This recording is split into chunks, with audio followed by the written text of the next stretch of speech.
ಹಿಬ್ರಿಯರಿಗೆ ಬರೆದ ಪತ್ರ 4ನೇ ಅಧ್ಯಾಯ 12ನೆಯ ವಾಕ್ಯ.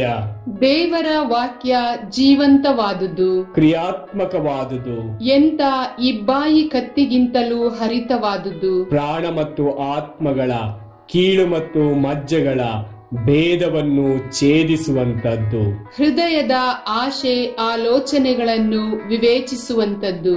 ಅಂತೆಯೇ ಎಫೆಸದವರಿಗೆ ಬರೆದ ಪತ್ರ 6ನೆಯ ಅಧ್ಯಾಯ 13ರಿಂದ 17ನೆಯ ವಾಕ್ಯ. ದೇವರು ಕೊಡುವ ಸಕಲ ಶಸ್ತ್ರಾಸ್ತ್ರಗಳೊಂದಿಗೆ ಸುಸಜ್ಜಿತರಾಗಿರಿ. ಆ ದುರ್ದಿನದಂದು ವೈರಿಗಳನ್ನು ಎದುರಿಸಲು ಆಗ ಶಕ್ತರಾಗುತ್ತೀರಿ. ಮಾತ್ರವಲ್ಲ, ಕಟ್ಟ ಕಡೆಯವರೆಗೆ ಹಿಮ್ಮೆಟ್ಟದೆ ನಿಲ್ಲುತ್ತೀರಿ. ಹಿಮ್ಮೆಟ್ಟದೆ ನಿಲ್ಲಲೇಬೇಕು. ಇದಕ್ಕಾಗಿ ಸತ್ಯವೆಂಬ ನಡುಕಟ್ಟನ್ನು ಕಟ್ಟಿಕೊಳ್ಳಿ, ನೀತಿ ಎಂಬ ರಕ್ಷಾ ಕವಚವನ್ನು ತೊಟ್ಟುಕೊಳ್ಳಿರಿ. ಶಾಂತಿಯ ಶುಭ ಸಂದೇಶವನ್ನು ಸಾರಲು ಶ್ರದ್ಧೆ ಎಂಬ ಪಾದರಕ್ಷೆಯನ್ನು ಮೆಟ್ಟಿಕೊಳ್ಳಿರಿ. ಸತತವು ವಿಶ್ವಾಸವೆಂಬ ಗುರಾಣಿಯನ್ನು ಹಿಡಿದುಕೊಳ್ಳಿರಿ. ಹೀಗೆ ಸೈತಾನನ ಅಗ್ನಿ ಬಾಣಗಳನ್ನೆಲ್ಲ ನಂದಿಸಲು ಶಕ್ತರಾಗುವಿರಿ. ರಕ್ಷಣೆ ಎಂಬ ಶಿರಸ್ತ್ರಾಣವನ್ನು ಧರಿಸಿಕೊಳ್ಳಿ. ಪವಿತ್ರಾತ್ಮರ ಕೊಡುಗೆಯಾದ ದೇವರ ವಾಕ್ಯವು ನಿಮಗೆ ಖಡ್ಗವಾಗಿರಲಿ. ಸಾನ್ನಿಧ್ಯ.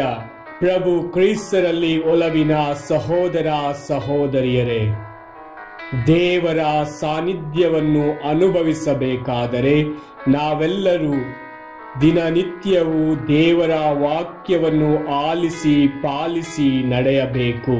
ಅದರ ಮುಖೇನ ನಮಗೆ ಅರಿವಿಲ್ಲದಂತೆ ನಮ್ಮ ಹೃದಯಗಳು ಶುದ್ಧೀಕರಿಸಲ್ಪಡುತ್ತವೆ. ನಾವು ದೇವರ ಸಾನ್ನಿಧ್ಯವನ್ನು ಅನುಭವಿಸಲು ಸಾಧ್ಯವಾಗುತ್ತದೆ. ತಪಸ್ಸು ಕಾಲವನ್ನು ಇನ್ನೇನು ಆರಂಭಿಸಬೇಕು. ದೇವರ ಪ್ರೀತಿ ತ್ಯಾಗದ ಅರಿವನ್ನು ಅರಿತುಕೊಳ್ಳಬೇಕು ಎನ್ನುವಂತಹ ಮನಸ್ಸುಳ್ಳವರೆಲ್ಲರೂ ದೇವರ ವಾಕ್ಯವನ್ನು ಆಲಿಸಲು ಪ್ರಯತ್ನಿಸೋಣ. ದೇವರ ವಾಕ್ಯದ ಸವಿಯನ್ನು ಸವಿಯಲು ನಮ್ಮದೊಂದು ಚಿಕ್ಕ ಪ್ರಯತ್ನವೇ ಈ ಸಾನ್ನಿಧ್ಯ ವಾಹಿನಿ.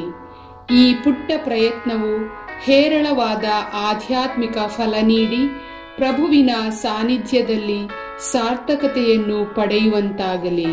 ನಮ್ಮ ನಿತ್ಯದ ಜೀವನದಲ್ಲಿ ದೇವರ ವಾಕ್ಯವು ಸ್ಫೂರ್ತಿಯ ಚಿಲುಮೆಯಾಗಿರಲಿ. ನಮ್ಮ ಸಂಕಷ್ಟದ ಬಾಳಿಗೆ ದೇವರ ವಾಕ್ಯ ಸಾಂತ್ವನ ತುಂಬಲಿ. ನಮ್ಮ ಜೀವನದ ನಿಧಿ ದೇವರ ಸಾನ್ನಿಧ್ಯವಾಗಿರಲಿ, ಸಾನ್ನಿಧ್ಯವಾಗಿರಲಿ, ಸಾನ್ನಿಧ್ಯವಾಗಿರಲಿ.